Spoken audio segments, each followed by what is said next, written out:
Hello, Liverpool fans.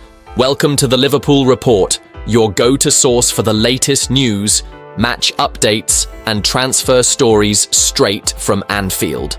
Don't miss out on any of the action. Hit that subscribe button now and stay in the loop with all things Reds. Alan Shearer has conceded that he underestimated Mohamed Salah, having anticipated a drop-off for the Liverpool star amid his ongoing contract saga.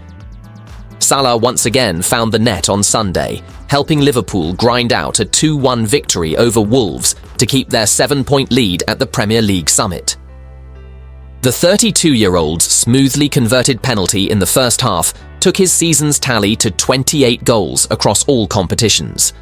Salah is enjoying a stunning season under Arneslot, yet fears that it could be his swan song at Anfield forced Shearer to air concerns that the off-pitch drama might hamper the Egyptian's performances.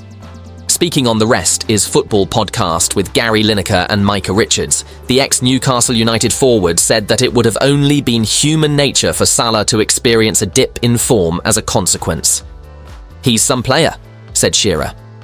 "I thought, and I said earlier in the season, that there might be a tiny, not a lot, but a tiny sort of drop-off because of the contract situation, the worry that you haven't got the protection, I guess, or the guarantee of that behind you going forward. But at the minute, there hasn't been at all. I thought it would have been only human nature to see a tiny drop-off. But there isn't. And I think that tells you about his mindset and how tough he is mentally." Meanwhile, Richards, who had encouraged Liverpool to offer Salah whatever he wants in order to keep him on Merseyside, reiterated that hopes to see the Egyptian star in the Premier League for the foreseeable future, as per the Liverpool Echo. "When I say give him what he wants, I didn't mean blow the wage structure to a different level," he said. "I just mean there's a player who doesn't always have to play at the top of his game, and he can still produce magical moments." So, if you look at his cross for the goal from Alexis McAllister, but then his goal to take it on the right foot so quickly in the recent Merseyside derby, that's the difference between a top-level player, a world-class player, and Mo Salah in front of goal. He's just so deadly. And I hope we can get the contract sorted because I want to see him in the Premier League, because he's just that good in the big moments. Salah's goal against Wolves has put him close to becoming Liverpool's third highest scorer ever. But just last month, he acknowledged that his time with Liverpool might be drawing to an end. "Do I believe this is my last season? So far, yeah. It's the last 6 months," Salah said.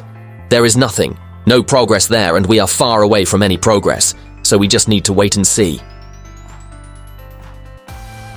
Virgil-van-Dijk has again urged Liverpool fans to buckle up and enjoy the ride as he predicted more twists and turns in the Premier League title race. But the Reds captain insists anyone worried about their ability to hold on to the lead should remember how they get the job done in the 2019-20 season. Arne Slot's side moved back to 7 points clear at the top of the table following a 2-1 win over Wolves on Sunday. But the Merseysiders were forced to cling on late in the game after Matthias Cunha pulled one back for Wolves. It made for a nervous Anfield in the closing stages before the Reds reinstated their advantage over rivals Arsenal. Now, Slot's men head to Aston Villa on Wednesday, before a trip to Manchester City on Sunday in a huge week for their title ambitions with 13 games to go. "I said it weeks ago, we just have to buckle up, enjoy the ride," said Van Dijk.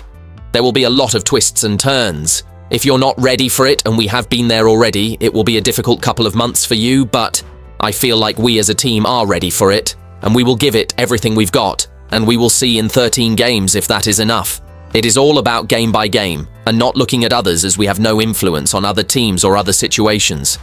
Van Dijk added, "We are all human beings, and I totally understand anxiety or nervousness can kick in, but we have to just keep going, and we need the fans in the best shape of their lives, and they need us to be in the best shape of our lives as well. Liverpool can move 10 points clear of the Gunners' night if they beat Villa. Despite having then played a game more, it would still be a big blow to Arsenal's mindset." Van Dijk is not bothered by that, but he just wants the Reds to find ways to get over the line in games so they continue to rack up enough points. He said, "We will keep going and hope the other team will slip up. That is probably the mentality for Arsenal, but we are the other side of it. And that's the main focus for me. We have to keep winning, keep putting 3 points on the board, no matter what. Find a way." And I think that was also the mentality the season we won. It kept going, and we found a way. The Dutch defender doesn't want his teammates to be worrying about their rivals either. He has been passing on his title race experience, having won the trophy in 2019-20, but also come agonizingly close in 2018-19 and 2021-22.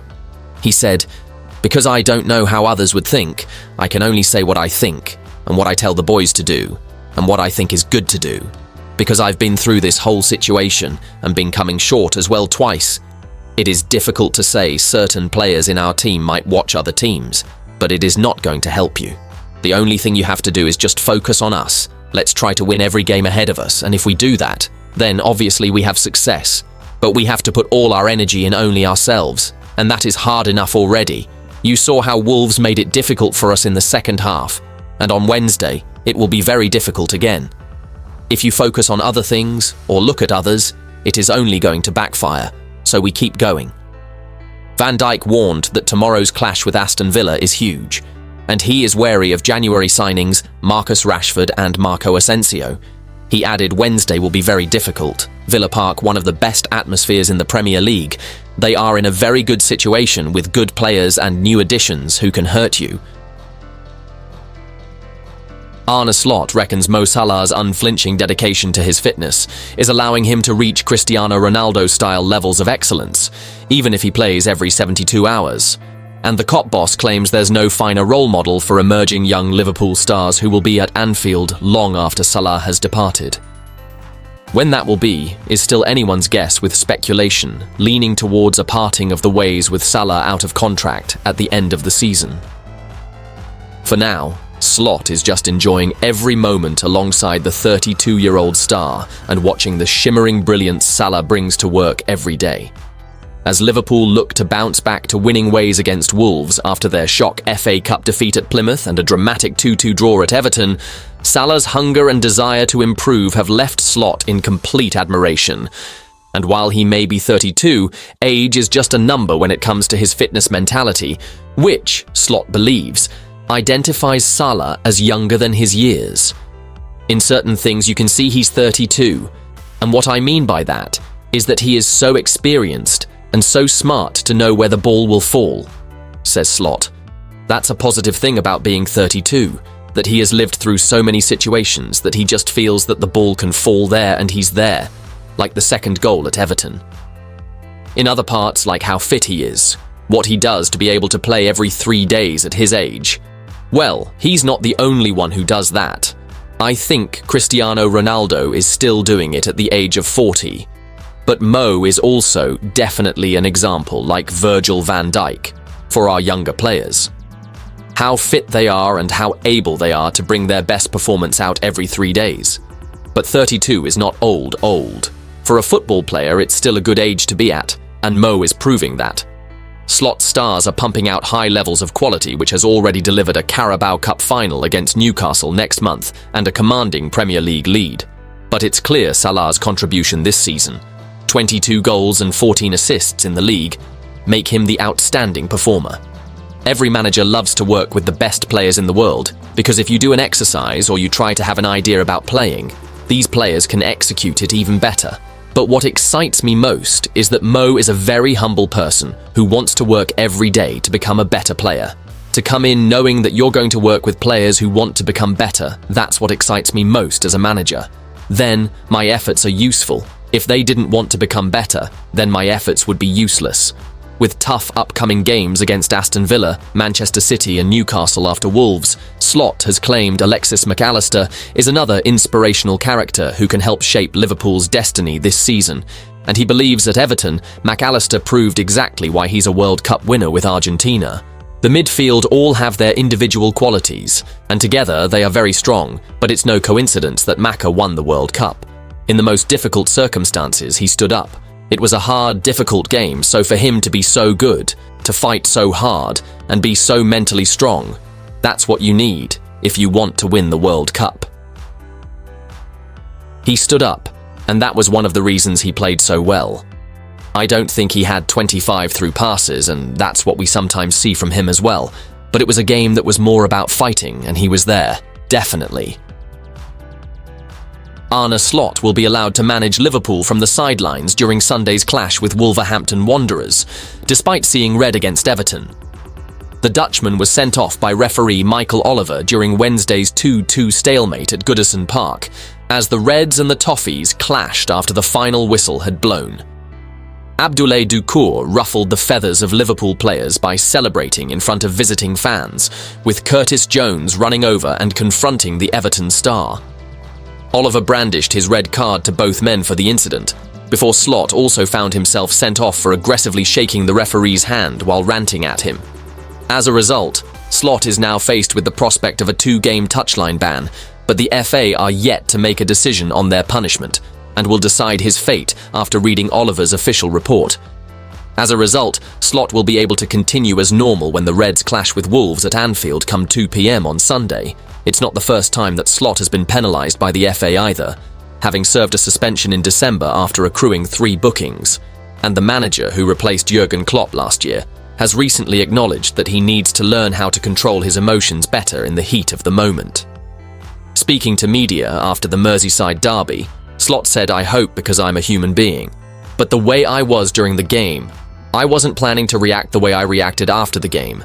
Again, the 7 or 8 minutes extra time, if you just watch them back, so many incidents happened in those 7 or 8 minutes that, yeah, I got too emotional.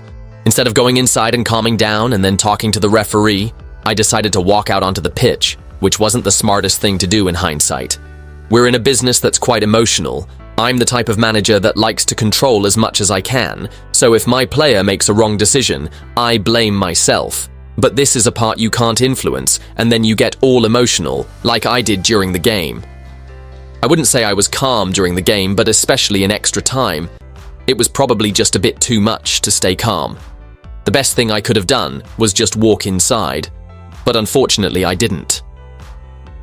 Liverpool found themselves 1-0 down early on in the last ever Merseyside derby at Goodison, when a well-worked set-piece routine found Beto, who slotted the ball past Alisson 11 minutes in. Alexis Mac Allister levelled the game 5 minutes later when he met Mohamed Salah's cross in the centre of the opposing box, before flicking the ball past the scrambling Jordan Pickford.